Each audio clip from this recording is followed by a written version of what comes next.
Hi, I'm Kay. Last week, my parents looked me dead in the eyes and said they regretted having me.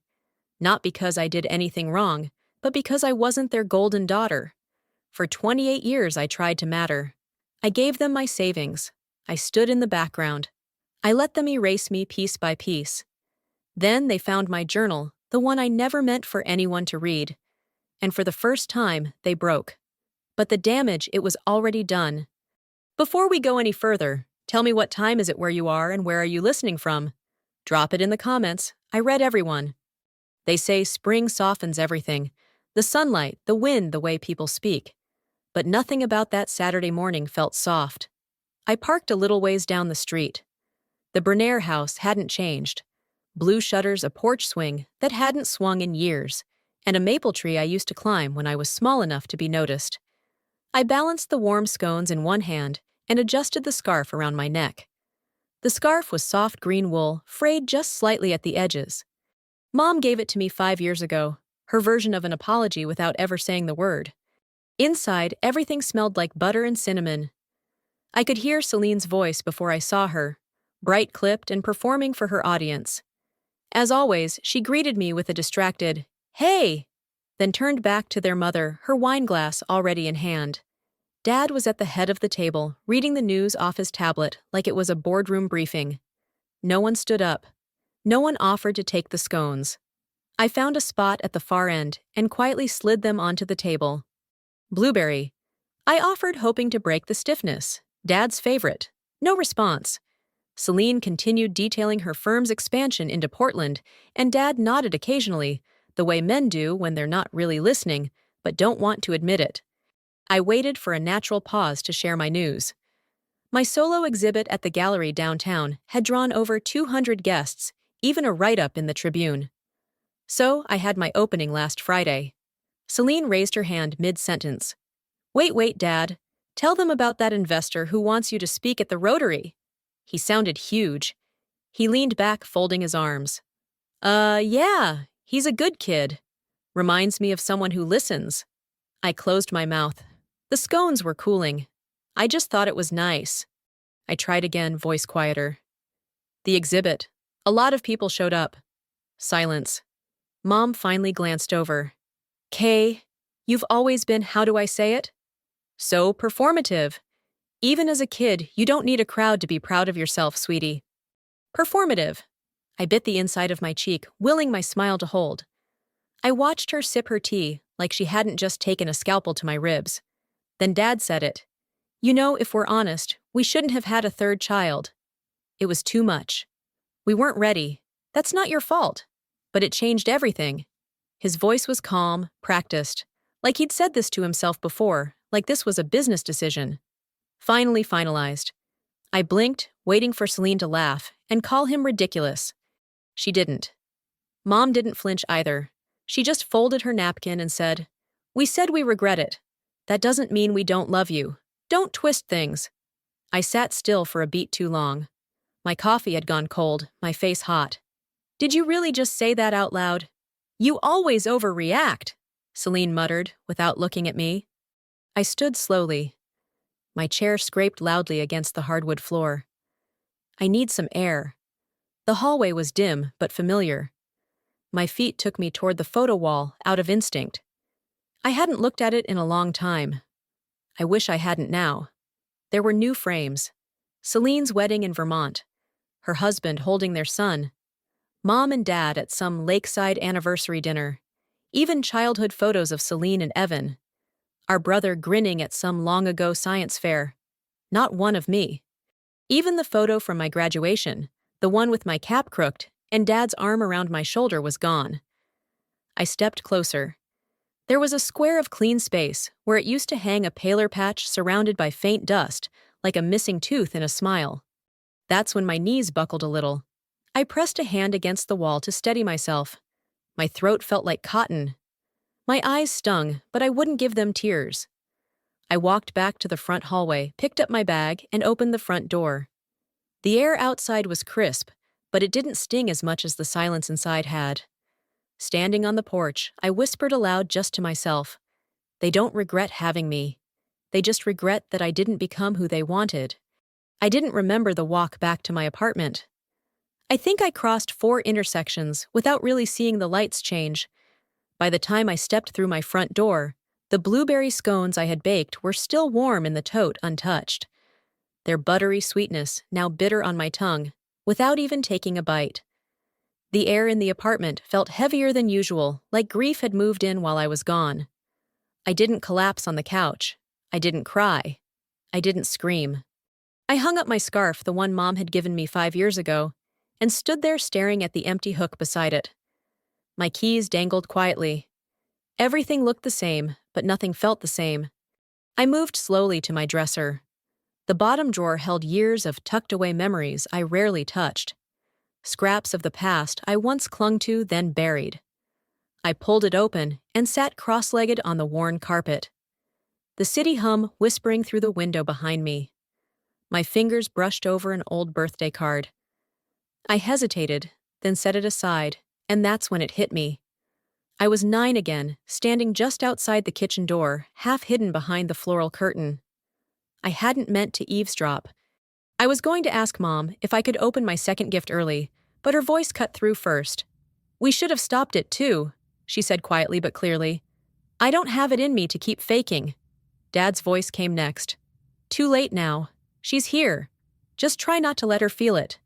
I hadn't remembered that moment in years. Maybe I had blocked it out.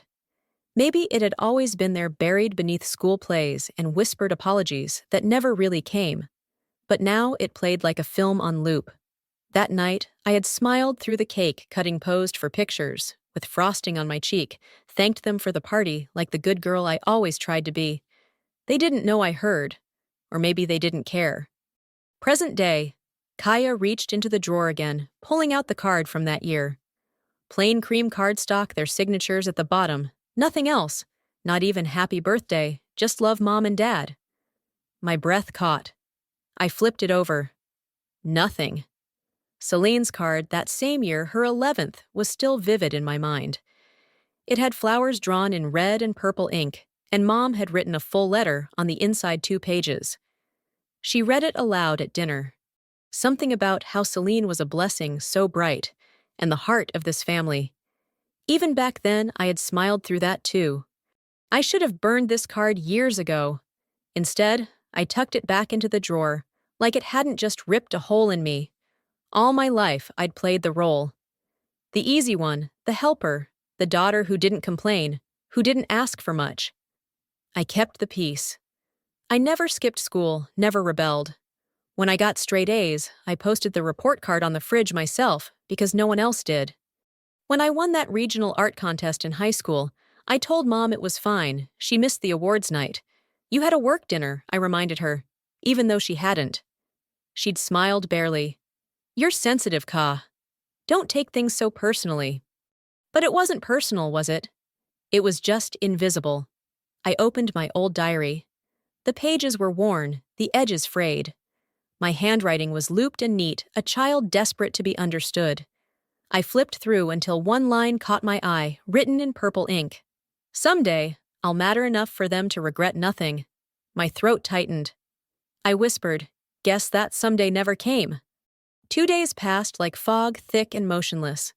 I barely left my apartment, and when I did, it was for coffee I didn't finish or errands I didn't remember starting. Sunday morning arrived with a text I had already expected. Sunday brunch. My booked a private room. Be there, Mom. No hi, no apology, just a command dressed as a courtesy. I stared at the screen, rereading the words until they blurred. Nora, always the grounding voice, didn't even look up from her crossword when I told her. "Don't go," she muttered. "You already know what's waiting." I buttoned my coat. I need to know if they're really going to pretend like none of it happened. The cafe in Adina was the kind of place you went when you wanted to show people you had your life together. White tablecloths, fresh peonies, and small vases, soft jazz, humming from the speakers. I arrived early out of habit, clutching the same leather tote I had taken to the last brunch. A hostess smiled and walked me past the main room to a private area near the back. I paused when I saw the setup. A long table was set for 10, beautifully decorated, already buzzing with polite laughter. and next to it, closer to the children's play corner, was a small table set for two. "Excuse me," I said, pointing. "I'm with the Bernier party." She checked her tablet. "Yes, Kay. Right. You're listed for the small table." My jaw tightened. "That one," she nodded. "Yes, ma'am, right here." The chair screeched as I pulled it out. I sat feeling every inch of distance between me and them. The noise of toddlers banging spoons behind me was the only thing drowning out the ringing in my ears. I folded my hands in my lap and stared at the untouched cutlery. Eventually, my father stood and tapped a glass. "Glad everyone could make it. Let's eat and enjoy." And then my mother rose. Her smile was soft but deliberate. She lifted her glass and said, "Here's to Selene's promotion regional director, finally, and to Mace's engagement. We couldn't be prouder. Truly, you two are the joy of our lives." Cheers clapping, even some A from the cousins. I lifted my mimosa, sipped slowly, and stared straight ahead. There were 10 names on that table. Mine wasn't spoken. When dessert was served, I excused myself to the restroom. The mirror was too clean, too bright. I barely recognized the woman staring back. "Even here," I whispered. "They need me to vanish for everything to look perfect." I fished out my phone. One word to Nora, confirming. She'd know exactly what it meant.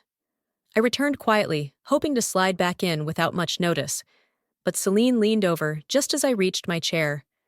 Her perfume was sharp, her smile sharper. "You know they only invited you so you wouldn't make a scene, right?" I didn't flinch. Maybe they should have let me stay invisible. The ride home blurred through my windshield trees, sliding past like ghost limbs. I didn't even turn on the radio. Just silence. The kind that buzzes at the edges of your thoughts. Back in my apartment, I didn't take off my coat right away. I just stood in the middle of my living room, the air stale and still, as if even the walls were holding their breath. My scarf still smelled faintly, like the brunch cafe syrup and disinfectant. I moved toward the mirror in the hallway, catching my reflection under the yellow ceiling light. Same blouse, same face, same Kay, who'd sat near the toddler corner. I slipped off my shoes one at a time, slowly, like I was peeling off skin that didn't belong to me. I tossed my phone on the couch, then paused. It buzzed with a new notification. An email. I pulled it up, ready to ignore it, but then I saw the subject line. Updated trust structure, Carver Family Holdings. The sender was a law firm we'd used during the Lake Eden estate fiasco years ago. I knew that name. I opened the email. No greeting, no explanation, just a bulleted summary of updates to the trust. My name wasn't anywhere in it. A small note caught my eye. Selene Carver, to serve as sole trustee and inheritor of the Lake Eden estate. I sat down hard on the edge of the couch, eyes glued to the screen. I felt something rise in my throat, like acid, like air sucked out too fast. I blinked twice, hoping the words would shift. They didn't. I reached for the side drawer, where I kept an old box labeled Lake Eden. I hadn't touched it in years. I pulled out a folded diary page from 2014. I gave them what I had. All I asked was to belong. The memory hit me like winter wind through an open door. It was after the storm, when Mom called crying, saying the cabin might be foreclosed if we didn't cover taxes and legal fees. I'd been 26, just starting to sell paintings at pop-up markets.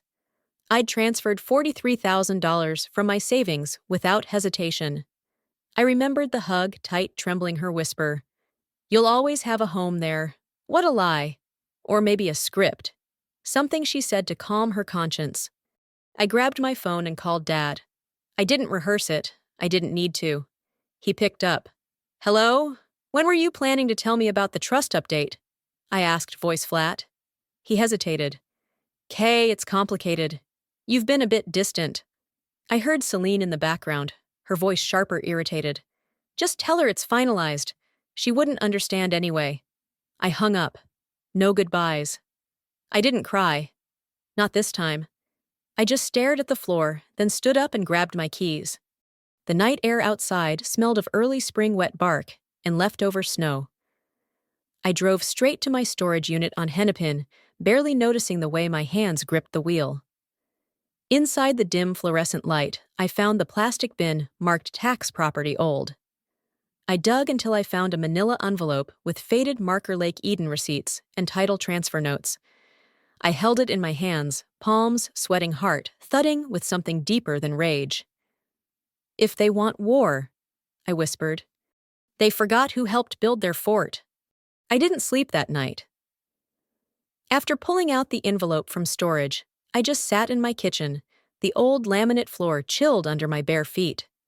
The moonlight from the small window cut across the room, tracing the edges of the papers I hadn't dared to unfold in years. I told myself I'd wait until morning, but my hand had a mind of its own.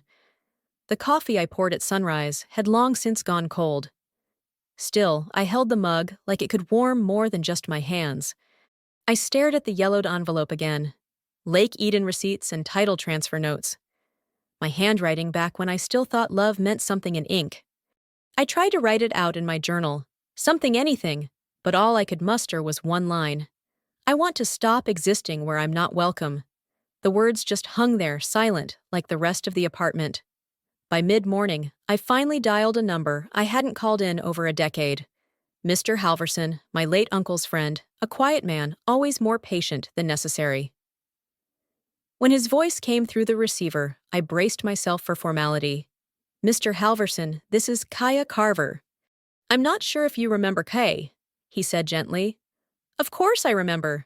Your uncle adored you." I closed my eyes. "I was wondering, do you still have the contribution letter I signed for the Lake Eden property back in 2012?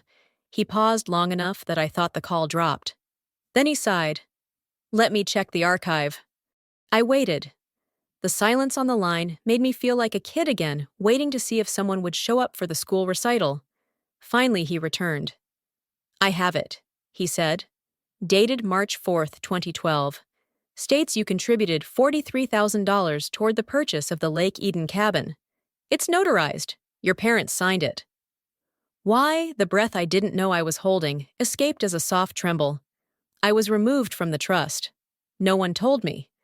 There was another pause, but this one was different. Waited. "I'm sorry to tell you this," he said carefully, "but the trust was amended in 2021. I only know because I handled the notarization. It was signed while you were in the hospital after the accident." Everything slowed. The room felt crooked. "You mean they changed it while I was recovering?" "I remember you weren't present. I thought it odd, but I was told you'd agreed beforehand." "I hadn't. I never did." After we hung up, I sat still for 10 minutes. Then I walked to the kitchen. The linoleum bit into my knees as I sank to the floor back against the cabinet. My fingers shook, not from anger, but from something deeper, something colder. I remembered that hospital room. White, humming, impersonal. No visitors, not even my mother. Just a single card from Nora taped to the table. At the time, they'd said they were managing family finances and couldn't get away. I had believed them, but now I knew. I didn't cry for the money. I cried because I had trusted, because I had loved them enough to forgive again and again, hoping this time they'd meet me halfway. I cried because apparently I had never been in the will, just in the way. The sun had shifted low by the time I stood, my legs stiff, heart hollow. I opened my phone and typed, "I've seen the amendment." I stared at Selene's name thumb hovering over the send button. The typing bubble flickered, once then vanished. I waited. Nothing. Then I hit delete. They don't get to ghost me anymore. I whispered to the air, and for the first time in a long time, it felt like I wasn't the one disappearing. The drive over felt longer than it used to. Maybe it was the silence in the car. Or maybe it was me calculating every word I needed to say. I had driven that route for birthdays, holidays, doctor appointments. But today, I wasn't arriving as the youngest daughter trying to smooth things over. I was arriving as someone they had underestimated. I pulled into the driveway and sat in the car for a minute, watching the curtains shift in the front window. They'd seen me. My outfit was plain. No jewelry, no softness, just a navy blouse and slacks. The folder in my bag weighed heavier than it should have. I stepped out and walked slowly up the steps. My mother opened the door, her face a careful mix of surprise and neutrality. "Kay!" she said like I'd stopped by to return a casserole dish. Selene appeared behind her, holding a coffee cup already mid-sip. "Look who's here," she said too brightly. I didn't greet them. I didn't step inside yet. I looked at them both. Two women who had spent years managing appearances like it was a job. Then I walked in. "Coffee?" my father asked from the kitchen, not looking up from his phone. "No," I replied, placing my bag down on the table. "I'm not here for tea. I'm here to return the favor. You erased me. I'm putting myself back in." Selene chuckled under her breath. "Kay, really? You're still hung up on this?" I pulled out the folder and handed it across the table. "You can start with this." She took it, flipped open the first page, then scoffed. "This again? You always overreact." I didn't blink. "You removed me from the trust while I was recovering from surgery. You took a property I helped pay for and rewrote the history to suit yourselves." My mother sat down, lips pressed tight. My father rubbed his forehead, but still said nothing. Silence had always been his favorite language. "You didn't just forget me." I continued, keeping my voice even. "You planned it while I was unconscious, while I had IVs in my arms." Selene looked up from the packet, her tone sharp. "You were barely responsive. We made the decision for the good of the family. You were not stable." "No," I said, standing. "You were unstable. You couldn't stand the idea that I might deserve something permanent." I laid the last document on the table, a notarized letter bearing my name, dated signed. "My lawyer will be in touch. We're beginning formal mediation. I'm not asking you anymore." Selene looked like she wanted to argue. My father finally opened his mouth, then closed it again. I turned, grabbed my bag, and walked out. No one followed. The drive back was quiet, but different this time. Not the kind of silence that screamed rejection, just the kind that came when you finally stopped expecting a sound that would never come. At home, I slid my shoes off and walked into my living room. The air felt still but lighter. I placed my bag gently on the counter, stared at the window as sunlight dimmed into evening. Then softly, to no one in particular, I whispered, "I'm not afraid of being alone anymore." I didn't expect silence to feel heavier than confrontation, but it did. When I opened the envelope that Thursday morning, the official header was the first thing that struck me. A law firm I'd never heard of, embossed in gold. My name sat beneath the subject line, in bold, unblinking letters. I skimmed, hoping it was some mistake, but it wasn't. Selene had filed a countersuit. She'd claimed I had a history of emotional instability, making me unfit to participate in financial matters concerning family estate distribution. There were vague references to therapy, a mention of recorded mental distress following a vehicular incident. No mention, of course, of the hospital visit she never made. I stood in the center of my kitchen, holding the letter like it was something radioactive. My breath was short, shallow. I didn't cry. I didn't speak. I just stared until my hand gave up and let it fall to the floor. For 10 minutes, I sat at the edge of the couch, elbows on knees, blinking against a light no one else could see. Later that afternoon, an old message blinked into my inbox from Harmony Commons, the nonprofit I used to volunteer for years ago, before all of this swallowed my life whole. A panel. Thursday afternoon. Topic: invisible work, the unseen labor of women. They'd remembered me, asked if I could speak again like I had that one time 5 years ago when we fundraised for single moms. I almost declined, but instead I wrote back, "I'll be there." By 3 p.m., I stood backstage in a modest conference room in Minneapolis. Rows of chairs, a simple podium, lukewarm coffee, and paper cups. Nothing dramatic. My hands trembled slightly, not from fear of speaking, but from what I was choosing not to say. They called my name. I stepped forward. "Hi, I'm Kaya Carver, artist daughter, and for most of my life, someone who tried very hard not to be a burden." I saw nods. Older women, a few college students. A man in the back folded his arms, watching closely. I used to think that being easy meant I'd be safe, that if I didn't complain, if I didn't challenge anything, I'd be kept. I looked down for a moment, then back at the room. But the truth is, being invisible is not the same as being loved. The room was silent. then heels sharp, deliberate, approaching the mic. "Hi," a voice said sweetly behind me. "I'm Selene, her sister. I just wanted to offer some context." Gasps. A few heads turned. I didn't. "She's been under a lot of stress," Selene continued. "After her accident, we were all worried. I'm not saying she's unstable, just that it's complicated." I kept my eyes forward. My grip on the mic tightened, but I let her speak. "You know," she added with a too-perfect smile, "we all want what's best for the family, but sometimes memories don't match reality, especially when emotions run high." I turned slowly toward her, waited for her to finish, then softly, "My sister's right." She smiled. "I did have a breakdown." Her smile faltered. "And do you know why? Because I spent 28 years being edited out of my own life." I reached into my folder, pulled out a single sheet of paper. "This is an excerpt from my diary. My father found it, and for the first time in 28 years, he cried." I didn't read it aloud. I didn't need to. Instead, I folded it in half and looked out across the room. Some of us spend our whole lives shrinking, hoping that if we're small enough, polite enough, quiet enough, we'll finally be welcome to the table. But some tables were never set for us to begin with. I tucked the page back into the folder. The room didn't applaud immediately. It was too quiet. Then, from the far left, a slow clap followed by another. And somewhere in the middle, a woman whispered loud enough for all of us to hear.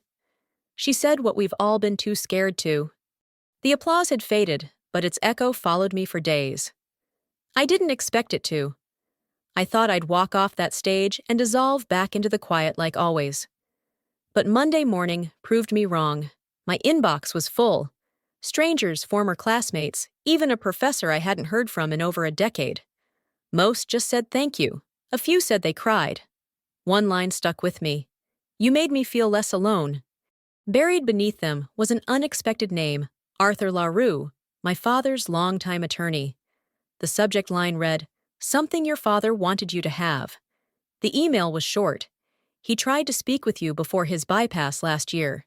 Said there were things he never said right. I have a document he left behind. If you're willing, I think it's time.